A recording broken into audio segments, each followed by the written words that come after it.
welcome back, part 2. Involuntary part 2. The Nurse Trails 5 review. Just finishing up. Luckily, Nicole came in on a good part. Yes. I was giving my final recap of the match. I gave it a C. And you might not hear Pat. Apparently, I was nicer to this pay-per-view then. Apparently, I was nicer to this pay-per-view than he was. Yeah, that's what he was saying. From trouble. Lashley's making Dean eat the burgers. Alright, Charmel yelled at Booker post-match. Lashley's making Dean eat the burgers. Mr. Kenny versus Hardcore Holly. Oh, by the way, all the stuff I lumped in for Lashley and Dean. F. Speaking of F's, Hardcore showed Kenny during a match. Well, Kenny was on commentary, so Kenny close to the match. Seriously, I told Pat this morning, I don't remember none of these feuds. I'm SmackDown, mine, so I'm taking your own word. This is Kenny's pay-per-view debut. Kenny does his usual intro before a match. Holly's introduced as the Alabama Slammer. Holly pounds him down. The star hits the dropkick. There's some hard chops in the corner. But Kenny sucker Holly's in and sends him to the floor. Out to the floor for a bit as the fans are just going at this point. Mm-hmm. Literally, as you can see up the seats in the first few ropes. You could also hear a pin drop, too. Kenny works on the arm. It's a waste of time. A single arm DDT gets two. This is a horribly boring match. Holly comes back and has a full nose slammer too. Kenny tries a spin kick, but Holly won't sell it. He kicks Kenny down. They go to the corner. The roll fireman carries slam off the middle rope, just a pin for Kenny. Yeah, the match was really boring. Hardcore and Kenny did not connect whatsoever. I'll give one positive thing. I really did like Kennedy's finisher with the Green Bay Plunge. Yeah. I think that's really cool, but the match did not click whatsoever. Was nowhere near clicking, and kind of felt like a waste of time. Oh man, this is me. It went on almost 10 minutes and was about 3 minutes of arm work. Holly won't sell anything, and it made Kennedy look like an idiot. I actually am a big fan of Mr. Kennedy, but yeah. But it's a shame though because he never quite got it in the ring.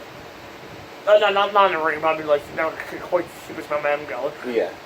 Well, at least he tried here. There was always something missing. There was always some kind of miss for him though, and unfortunately this wasn't a good start though at all. It's one of the funny things about Hardcore is I love Bruce Pritchard's impression of him, and apparently it's a whole story where he went to creative, and just said, "Why don't I just beat everybody?" Oh well. Yeah. And then they were like, "Okay, well, what do we do afterwards? Tell them about how I beat everybody." Yeah, this match F. Howard takes her over down the ring. So Savon, the fashion consultant at SmackDown, who is more worthless than any wrestler you've ever seen, comes out to the ring and attacks the Bay Rapes. What? Did you actually know before that there was a Facebook page called Trash Bag Wrestlers? No. And it's just like these kids trying to do indie shows. Most of them are weirdly dressed like Jeff Hardy. Oh wow. Yeah, and they're trash bag wrestlers. So apparently Savon Grenier is among those. Simon's still eating burgers. Charmel yells at still disgusting. Charmel yells at Booker some more. Kenny comes up, makes fun of them. On the stage forever, and Charmel yells more after Kenny leaves. John Bradshaw Layfield versus Rey Mysterio. Bray fires off right hands, starting ducks a big boot. JBL actually goes technical and hooks a side headlock to take it to the mat. Ray takes her and sends JBL into the floor, frustrating him. A baseball slide puts Bradshaw down, and the wrist stew is made. He uses the power takeover. Ray takes the knee out and a face jam to sue. Ray works over the knee and cannonballs down into it. The 619 misses and JBL heads to the floor. Ray bulldogs to the floor, but hurts himself more in the process. Bradshaw sends him his head to the set takeover, and my goodness, JBL, I meant to say, has a beer belly on him at this point. Yeah, he does. Back in at JBL pounds him down for a full weight slam in the middle rope for no cover. A regular full weight slam is right at forward. JBL hits the third one.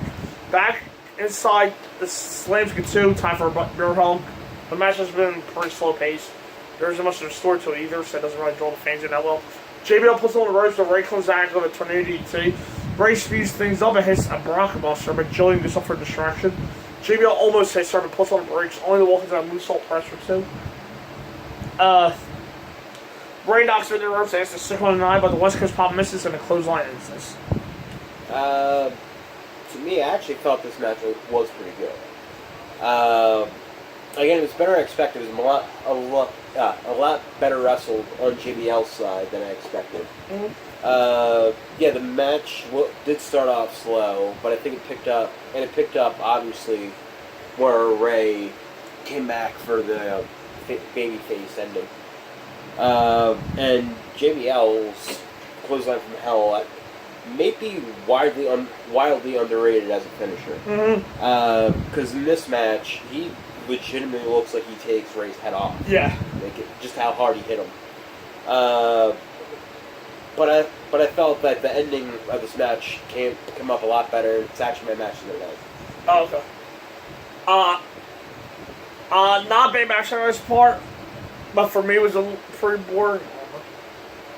Literally, I don't remember nothing from these shows. It was nice surprise to see JBL win, as Ray would seem to be the obvious winner here. This is more or less JBL's one to keep some kind of importance on him for what he jobbed out to everyone on the point afterwards.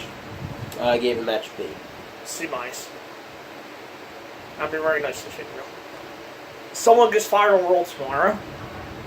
It'll be JR. Yeah. We recap the Orton's versus Undertaker. Orton's turned heel to try and break the streak, but of course he lost. It became an obsession for him to beat Undertaker at SummerSlam. See how there's views I remember.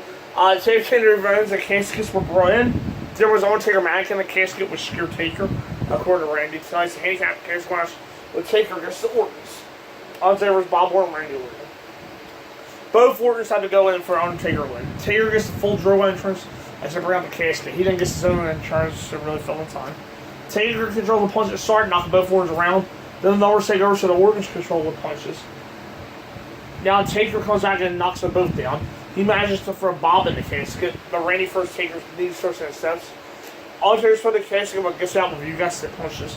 Back in, Bob is down to the corner. Old School's load up for Randy, but Bob manages to crush him. Both Ortons go up on the ropes and they manage to double superplex. Bob covers, probably off instinct, because that was his finisher. They keep trying to do double suplex Taker in the casket, but Taker comes with the DDT. Bob is running to the casket and Randy takes the Snake Eyes Big Blue combo. Bob is out of the casket now and appears to have something in his hand. Oh, it's a fire extinguisher.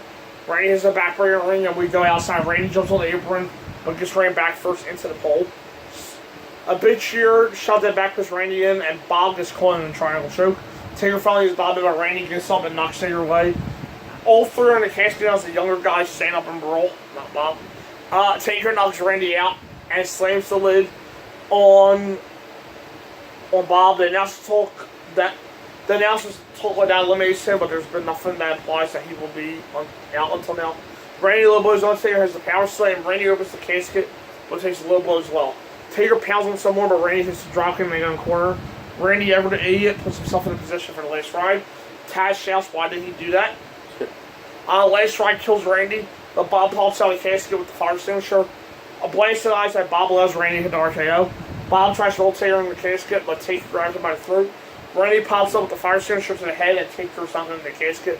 He pulls Randy in with him and the lid closes, but for some reason that doesn't end it. Not that it matters. Shouldn't that be Orton victory? Yeah. Not that it matters. Taker and Randy pop up seconds later and Randy hits him with a cheer. It's a win.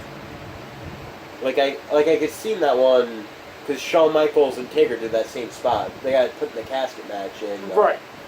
Rumble 98. Yeah, Rumble 98. Both of them were in the casket. I can see that, but it's handicapped, so if one side goes in, and there's still one left. There's still one guy left. Yeah, so match for what it was okay. I felt the best parts of this match were obviously Randy and Taker. And Bob just adding into it just kind of felt unneeded. Mm-hmm. Like I know it makes sense as his father and all, but I don't really get why Bob wants his son to kill legends. Well, he is one. Yeah. Yeah. Those were his friends. Right, yeah. Those are the people he worked with. I don't get it. The match for what it was fine, kind of sort of entertaining. But yeah, the best parts were Randy and Taker, but Bob usually interjected himself every 2 minutes, it felt like. It's not a horrible match, but never got interesting. That's what this pay-per-view's been in a nutshell. Not bad, but nothing to get excited about at all. Cole declaring this the following arm tears Colfin was laughable because that guy's died more times than I can count. But she's come back. Anyway, not bad, but at least to the Hell in a Cell at Armageddon. Yes. I gave this match a C. C nice.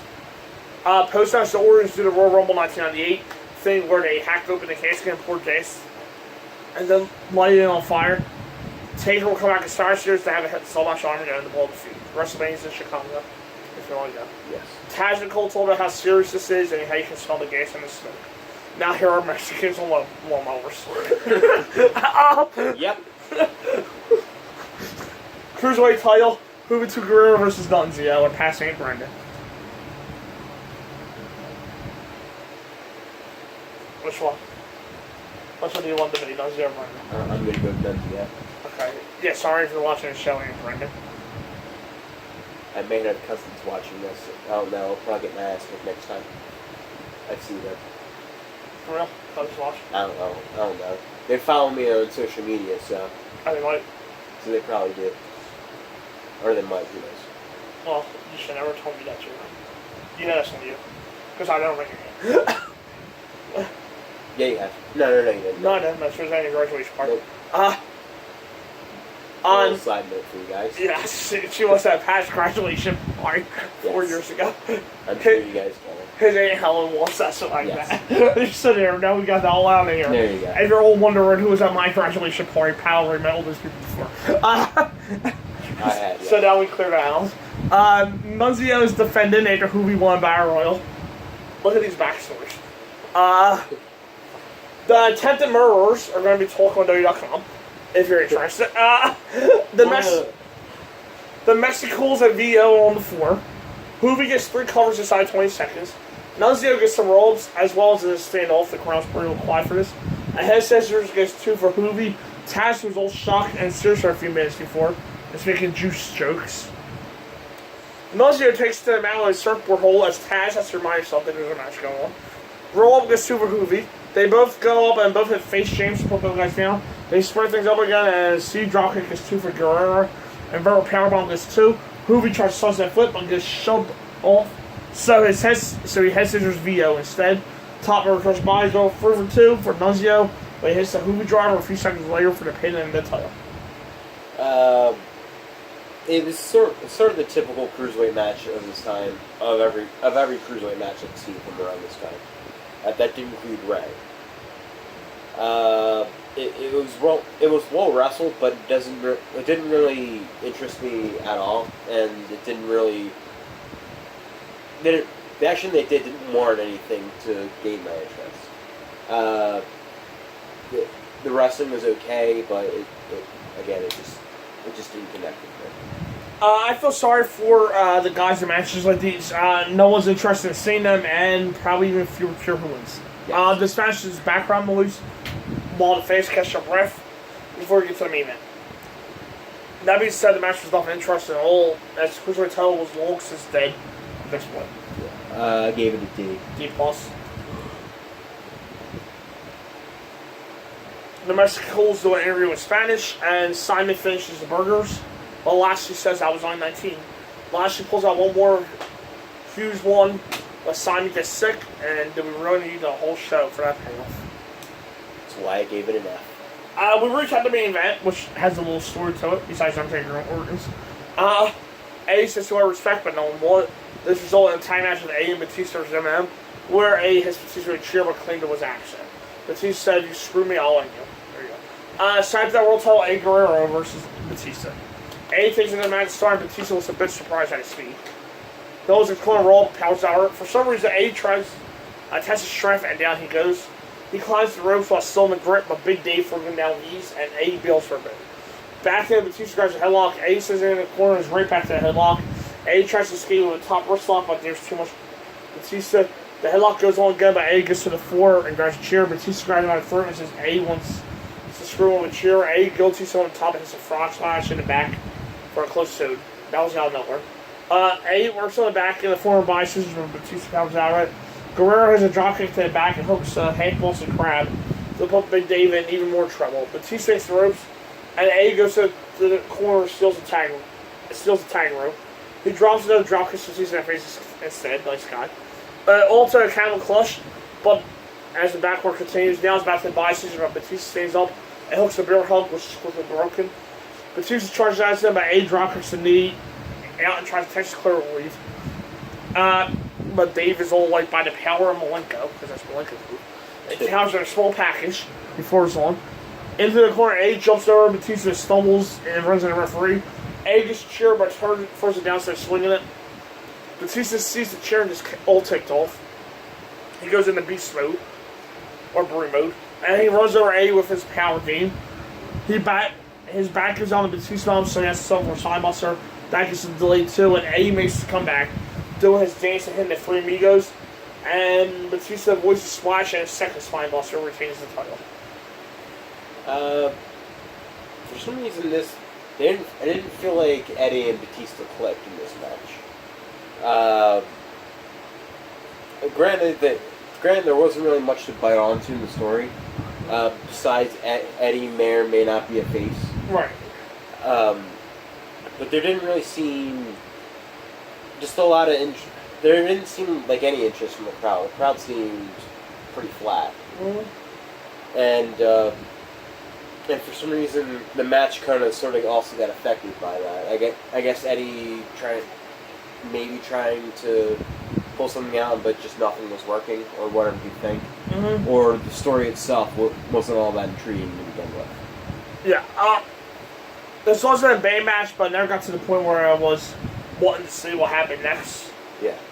The whole point of the match was will A go heel or not, like go face or not, and no, go heel or not, he didn't do it.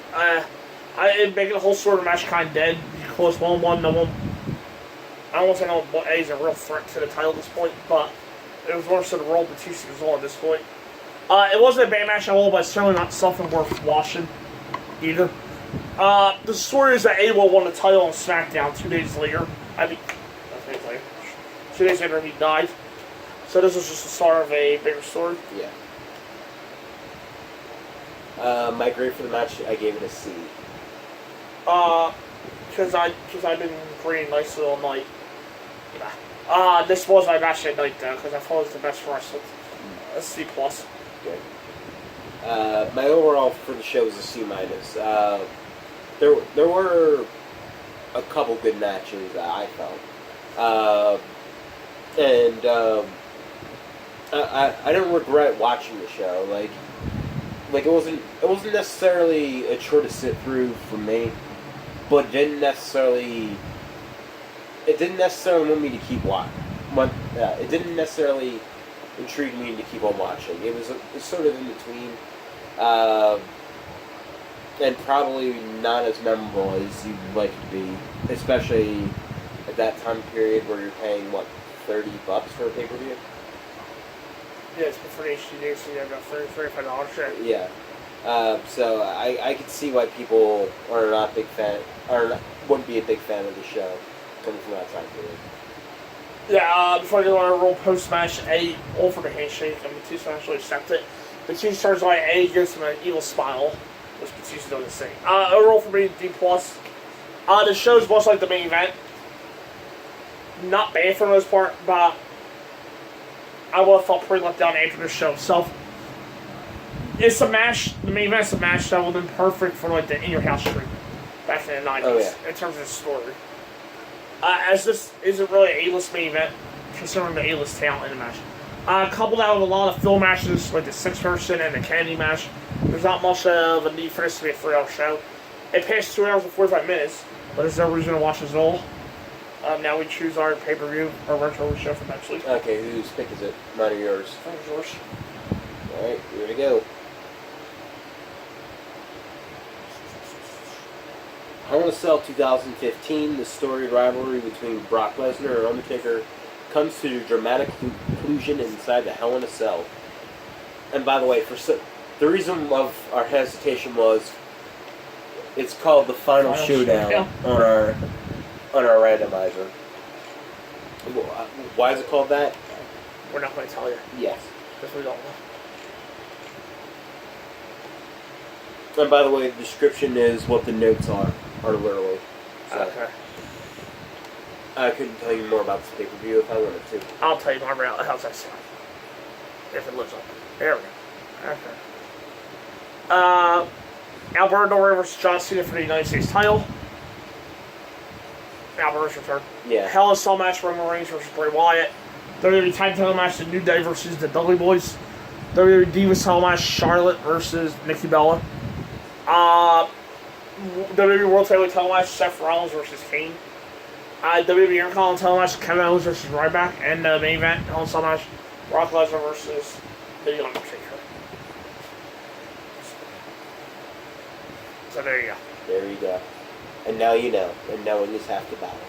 That sounds like Bert Carter and just got so. Yeah. Definitely more star-studded card. Yeah. That is all done for this week's Wrestling on Basement podcast. Be back Monday night with our roll review for June 4th. And then next Friday for SmackDown Live, 2 Live NXT, and Hell in a Cell 2015. So see you then.